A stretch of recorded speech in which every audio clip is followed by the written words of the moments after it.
शनाया चौंकी और राजा ने उसकी तरफ देखा। शनाया ने यकीन दिलाया कि कंटेनर में सोना है। इसने अपनी आंखों से नहीं देखा। शाह बोला, मेरी समझ में नहीं आ रहा कि ये कौन लोग हैं जो अनदेखे सौदा कर रहे हैं। एक विदेशी पार्टी है, राजा ने कहा। शेखर ने खबरदार किया, तुमने उन पर एतमाद कैसे कर लिया? इससे कम खतरा तो इसमें है कि तुम खुद कंटेनर तलाश करके उसका सोना ओपन मार्केट में बेच दो। राजा परेशान नजर आ रहा था। जब शनाया ने मुझे बताया तो मुझे यही एक रास्ता नजर आया। शेखर फिक्रमंद हो गया। पहले ही रमेश भाई जैसा खतरनाक आदमी पीछे था, अब ये खतरा सामने आ गया था। उसे शाह का मशवरा ठीक लगने लगा था। पुलिस से कांटेक्ट किया जाए। बेशक इसमें इन्हें भी परेशानी होती और सामने आने का भी डर था, लेकिन जान के खतरे के मुकाबले में ये कुछ भी नहीं था।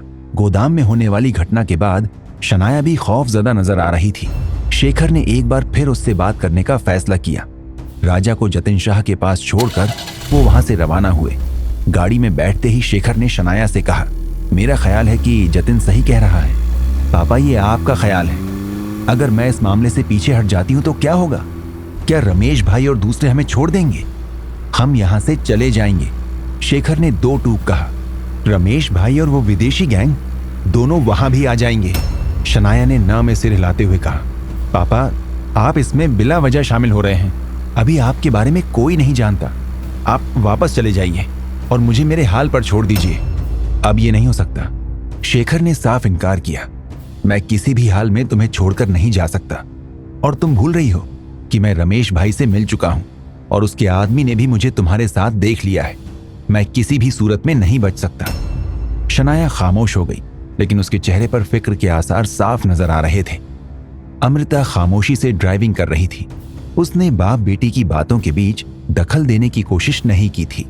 इधर शाह सोच में पड़ा था कि राजा ने कहा, क्या मैं अपना सिस्टम यहां लगा सकता हूं? हाँ, लेकिन तुम क्या करोगे? मैं अलग अलग टर्मिनल कंपनियों के सिस्टम में घुसकर उस कंटेनर को तलाश कर रहा हूं। वैसे तो ये शाह का डिपार्ट नहीं था, मगर उसे दिलचस्पी महसूस हुई। क्यों नहीं लगा सकते हो? उसने कहा तो राजा एक्टिव हो गया। उसने एक सीपीयू सेट किया और शाह का मॉनिटर, कीबोर्ड, माउस और इंटरनेट उससे जोड़ दिया। कुछ देर बाद वो अपना काम कर रहा था। शाह उसके साथ बैठा उसे काम करता देख रहा था। हैकिंग के लिए राजा कुछ सॉफ्टवेयर यूज कर रहा था। वो शाह को बताता भी जा रहा था कि वो किस तरह काम कर रहा है। आधे घंटे बाद वो टर्मिनल कंपनी के सिस्टम में था।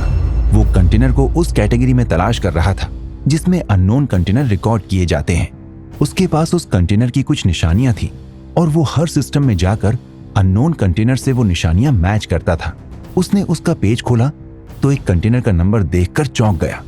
उसने उसके पेज को खोला तो उसमें कंटेनर की वो सारी निशानियां लिखी थी। राजा ने खुशी भरे जोश में कहा, मिल गया। तुम्हें पूरा यकीन है कि ये वही कंटेनर है? शाह ने दिलचस्पी दिखाते हुए पूछा। मुझे यकीन है, देखो सारी निशानियां मैच कर रही हैं। नंबर, कलर, साइज, डेंट और दूसरी सारी निशानियां मिल रही हैं। राजा ने कहा, अब हमें यार्ड जाकर देखना होगा। इसमें कोई खतरा तो नहीं है ना? शाह ने पूछा। वो कुछ फिक्रमंद हो गया था। नहीं, वहां क्या खतरा हो सकता है? बंदरगाह बहुत बड़ी है और हजारों लोग वहां होते हैं। फिर किसी को क्या मालूम कि हम वहां जाएंगे? हम? शाह चौंका। हाँ, प्लीज तुम भी साथ चलो। शायद हमें छुपकर देखना पड़े, तो 2 लोग तो चाहिए ना। मैं देखूंगा और तुम देखना कि कोई आ तो नहीं रहा है। किसी कदर झिझक के साथ शाह तैयार हो गया। राजा ने शनाया को कॉल करके ये खबर दी कि कंटेनर मिल गया है और अब उन्हें उसको कंफर्म करना होगा। शनाया खुशी से चीख पड़ी। उसने राजा से कहा, मैं भी चलूंगी, लेकिन अच्छा है कि रात को चला जाए। रात में वहां कम लोग होंगे और अंधेरे में नजर में आने का खतरा भी कम होगा। लेकिन जब तक ये कंफर्म न हो जाए तुम पार्टी को इत्तला नहीं करोगे। शेखर के सामने शनाया ने राजा से बात की थी। उससे बात करके शनाया ने जोश में भरे लहजे में कहा, वो कंटेनर मिल गया है।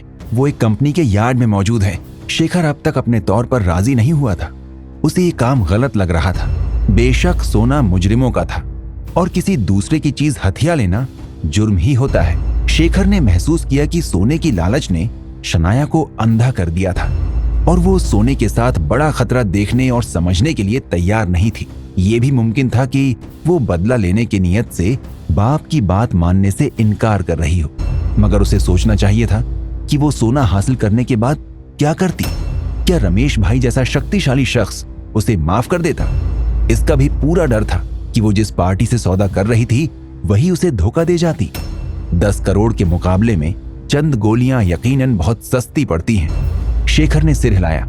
अच्छी बात है, लेकिन हो सकता है कि वहां कुछ लोग और भी हों जो वहां इस इंतजार में हों कि कौन कंटेनर को देखने आता है।